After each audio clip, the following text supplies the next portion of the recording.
On one hand, you have people that are making money buying at the very bottom. At the other hand, you have people that are still in the same situation that we were talking about 2 years ago with nothing changed. The information we receive on the ground floor, we get this information before mainstream media.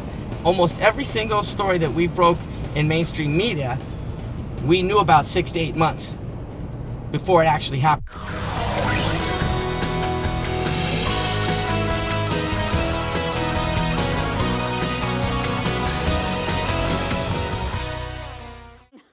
The latest trend in real estate, buying a new home and bailing on the old one. Steve Hawks, owner of Rebex Platinum, joining us now to talk about buying and bailing. Are people doing this, and is this legal, I think, is my biggest question here. Well, thank you for having me, first of all.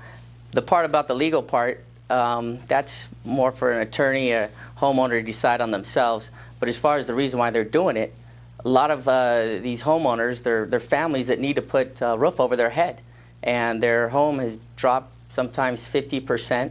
They see a home across the street going for half that price.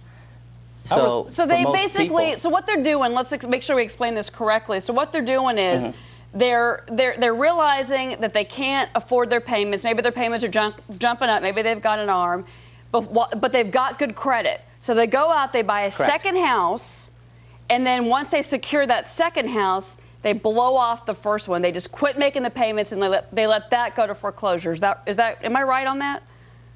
Well, they don't let it go to foreclosure on purpose. They do try and work it out with the bank, but a lot of these banks are not working with the homeowners. And when you have 50% loss in your property, when the adjustable rate adjusts, you don't have any options. When these people got these loans, they were not correctly informed that, hey, if your property does not go up in value, you're not going to be able to refinance. So their choices are very limited.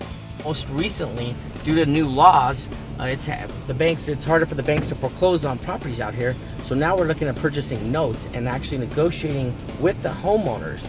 Huge advantages for them to stay in the house, or for them to do a deed in lieu of foreclosure and live there for 6 months for free, and then resell the house.